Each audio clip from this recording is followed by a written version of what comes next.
Assalamualaikum warahmatullahi wabarakatuh. Perkenalkan, nama saya Abdillah Wiradini Salim. Saya dari kelompok 6 Kewarganegaraan. Di sini saya sebagai moderator. Kami di sini akan menjelaskan tentang apa itu identitas nasional. Berikut poin yang mencakupinya. Yang pertama, karakteristik identitas nasional. Yang kedua, unsur pembentukan identitas nasional. Dan ketiga, proses berbangsa dan bernegara. Nama saya Cinta Ayuning Beliang Purwadi. Saya di sini akan menjelaskan tentang pengertian identitas nasional. Jadi, identitas itu sendiri memiliki arti sebagai ciri yang dimiliki pihak yang dimaksud sebagai pembeda atau pembanding dengan pihak lain. Sedangkan nasional, suatu paham yang berpendapat bahwa kesetiaan tertinggi individu harus diserahkan kepada negara kebangsaan. Kita dapat menyimpulkan dari pengertian identitas dan nasional bahwa identitas nasional merupakan jati diri nasional yang dimiliki suatu bangsa atau pembeda antara bangsa satu dengan bangsa yang lainnya.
Perkenalkan, nama saya Putri Yasa Fitri, NPM 1917011092.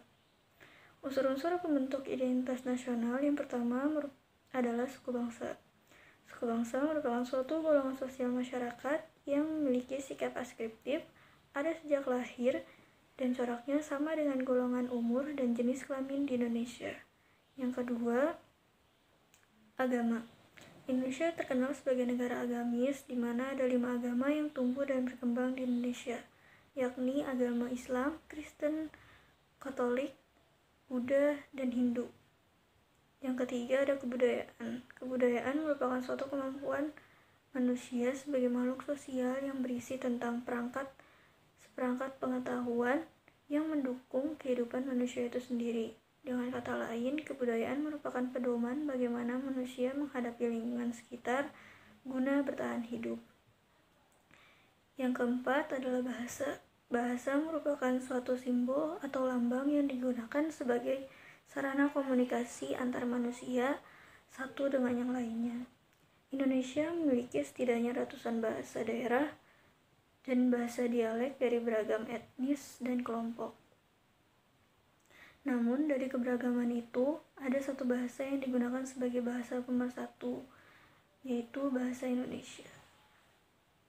Oke, jadi selanjutnya saya akan menjelaskan tentang proses berbangsa dan bernegara. Namun sebelumnya, kita harus mengetahui apa sih yang disebut sebagai bangsa dan juga negara itu.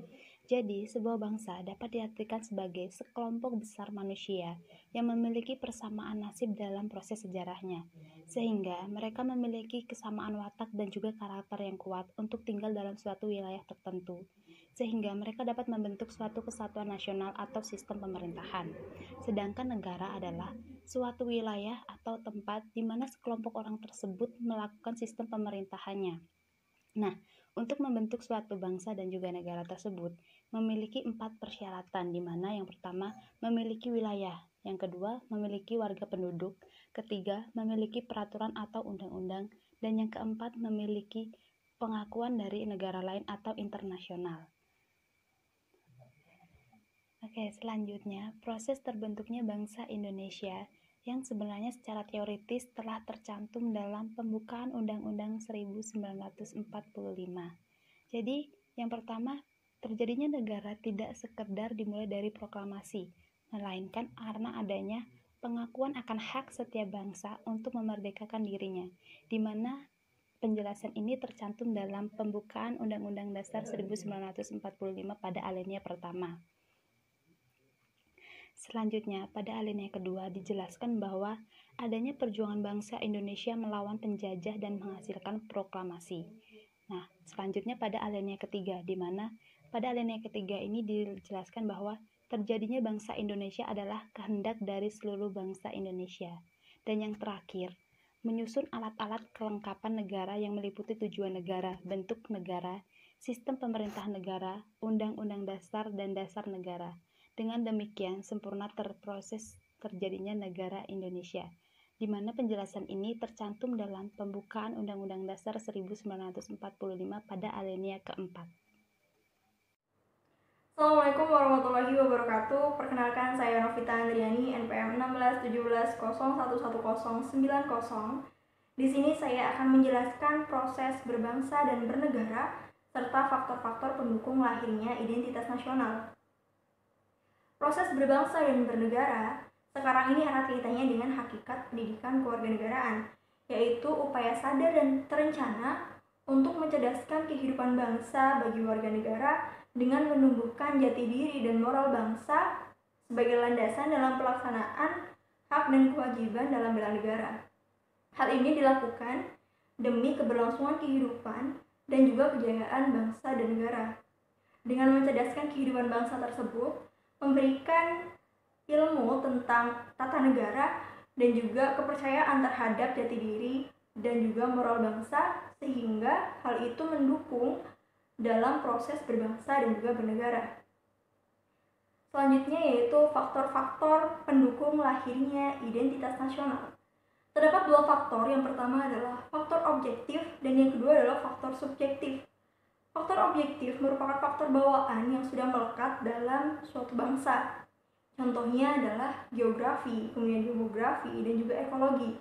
Sedangkan faktor subjektif adalah faktor yang mempengaruhi terbentuknya identitas nasional, meliputi faktor historis, politik, sosial, dan juga faktor kebudayaan. Nah, selain identitas nasional, kami juga akan membahas tentang konstitusi dan UU. Berikut poin yang mencakupinya. Yang pertama ada perbedaan konstitusi dan undang-undang. Yang kedua, hakikat, fungsi, tujuan konstitusi. Dan yang ketiga, dinamika pelaksanaan konstitusi di Indonesia. Saya akan menjelaskan konstitusi dan UU. Konstitusi merupakan pembentukan. Konstitusi berasal dari bahasa Prancis, yaitu constituer, yang artinya membentuk. Sedangkan Undang-Undang Dasar merupakan terjemahan dari bahasa Belanda, yaitu grondwet, yang artinya grond merupakan dasar dan wet merupakan undang-undang. Jadi grondwet merupakan undang-undang dasar. Dalam bahasa Belanda juga dikenal konstitusi, yang artinya juga undang-undang, sama seperti yang ada di Indonesia. Konstitusi dibagi menjadi dua pengertian, yaitu pengertian secara sempit dan pengertian secara luas. Pengertian secara sempitnya yaitu konstitusi hanya mengacu pada ketentuan-ketentuan dasar yang tertulis dalam dokumen seperti Undang-Undang Dasar, sehingga muncul sebutan seperti Konstitusi Amerika Serikat, Konstitusi Swiss, dan lain-lain. Terus, konstitusi secara luas yaitu konstitusi yang mencakup kebiasaan ketatanegaraan yang sifatnya tidak tertulis. Assalamualaikum warahmatullahi wabarakatuh. Nama saya Melati Danti Imelda Adrai, NPM 1917011073. Di sini saya akan menjelaskan tentang perbedaan dari konstitusi dan undang-undang. Konstitusi ialah semua ketentuan, peraturan, ataupun perundang-undangan yang di dalamnya termasuk undang-undang. Konstitusi ini ialah dokumen yang memuat aturan atau hukum dan ketentuan hukum yang pokok dan dasarnya bersifat tertulis maupun tidak tertulis. sedangkan undang-undang ialah ketentuan atau peraturan yang menjadi dasar dari konstitusi atau perundang-undangan di sebuah negara, yang dimana bentuknya merupakan kitab ataupun dokumen yang memuat aturan hukum dan ketentuan hukum yang pokok atau dasarnya hanya bersifat tertulis, yang menggambarkan tentang sistem ketatanegaraan suatu negara. Konstitusi ini digunakan dalam artian sebagai tindakan atau metode yang menyusun komposisi sesuatu, sedangkan undang-undang digunakan dalam artian proses pembuatan hukum. Maka dari itu, sebuah konstitusi tidak akan sah apabila tidak mengacu kepada undang-undang. Sekian dari penjelasan saya. Wassalamualaikum warahmatullahi wabarakatuh. Assalamualaikum warahmatullahi wabarakatuh. Perkenalkan, nama saya Reni Wulandari, NPM 197011008. Di sini saya akan menjelaskan tentang hakikat, fungsi, dan tujuan dari konstitusi. Yang pertama, hakikat konstitusi. Hakikat konstitusi adalah pembatasan terhadap kekuasaan dari suatu pihak dan merupakan jaminan terhadap hak-hak warga negara. Sri Sumantri mengungkapkan bahwa terdapat 3 materi pokok dalam konstitusi. Yang pertama, jaminan HAM, susunan ketatanegaraan, dan pembagian kekuasaan. Selanjutnya, fungsi konstitusi. Fungsi konstitusi adalah sebagai syarat berdirinya suatu negara. Tidak hanya itu, fungsi konstitusi adalah sebagai dokumen formal nasional, dasar organisasi, dan pengendalian kekuasaan pemerintah. Selanjutnya saya akan menjelaskan tentang tujuan konstitusi. Adapun tujuan konstitusi adalah: yang pertama, konstitusi bertujuan memberikan pembatasan sekaligus pengawasan terhadap kekuasaan politik. Yang kedua, melepaskan kontrol kekuasaan dan penguasaan diri. Yang ketiga, konstitusi bertujuan memberikan batasan ketetapan bagi para penguasa yang menjalankan kekuasaannya. Demikian yang dapat saya jelaskan. Saya akhiri. Wassalamualaikum warahmatullahi wabarakatuh.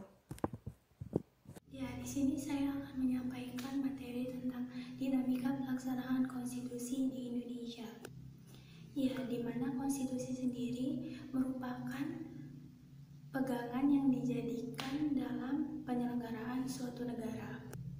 Kemudian ada konstitusi logis, di mana konstitusi itu dinyatakan dari kenyataan bahwa tanpa adanya sebuah konstitusi, negara itu tidak mungkin terbentuk. Maka konstitusi itu memiliki posisi yang lebih tinggi dalam suatu ketatanegaraan. Kemudian Undang-Undang Dasar itu sebagai pegangan dan pemberian batas, sekaligus bagaimana kekuasaan negara itu mengikuti perubahan sistem politik bernegara. Contohnya seperti Konstitusi Undang-Undang Dasar 1945, banyak mengalami perubahan, mengikuti perubahan sistem, yang disebut sebagai salah satu dinamika perubahan konstitusi di Indonesia. Ya, kemudian ada beberapa dokumentasi konstitusional yang ada di Indonesia. Yang pertama yaitu ada Undang-Undang Dasar 1945 pada 18 Agustus 1945 sampai dengan 27 Desember 1949, di mana negara Indonesia itu mengupayakan untuk merdeka, untuk memproklamasikan kemerdekaan Indonesia. Sedangkan pihak kolonial Belanda itu masih ingin menjajah Indonesia, masih ingin memerdekakan negara Belanda itu di Indonesia, di tanah kita. Sedangkan para pejuang kita ini sangat kekeh untuk mempertahankan kemerdekaan kita. Kemudian ada Konstitusi RIS atau Konstitusi Republik Indonesia Serikat yang berlangsung pada sekitar 27 Desember 1949 sampai dengan 17 Agustus 1950-an. Namun, konstitusi RIS ini tidak berjalan lama. Kenapa? Karena warga-warga negara itu lebih memilih untuk membentuk negara kesatuannya itu sendiri dan meninggalkan bentuk Republik Indonesia Serikat, dan akhirnya Republik Indonesia Serikat ini dibubarkan. Kemudian ada Undang-Undang Dasar 1945 yang berlangsung sekitar 5 Juli 1959 sampai 1966, di mana saat kepemimpinan Insinyur Soekarno-Hatta. Di mana ini pada masa Orde Lama sekitar pada tahun 1959 sampai 1966, di mana itu terdapat banyak penyimpangan, di mana presiden itu juga ikut berkuasa dalam penguasaan eksekutif dan legislatif, kemudian mengeluarkan undang-undang dalam bentuk penetapan presiden tanpa persetujuan DPR. Kemudian ada MPRS yang mengangkat presiden seumur hidup. Kemudian hak budget DPRD itu tidak berjalan. Perlu dicatat mengenai pelaksanaan konstitusinya, di antara lain itu ada pembentukan lembaga-lembaga yang berdasarkan pada Undang-Undang Dasar 1945. Kemudian ada penyelenggaraan yang mekanisme kepemimpinannya itu hanya 5 tahun atau sama seperti sekarang. Terus ada menggunakan sistem pemerintahan presidensial sebagaimana diaturnya itu dalam konstitusi. Nah, kemudian yang kelima itu ada Undang-Undang 1945 amandemen pada tahun 1999 sampai dengan sekarang.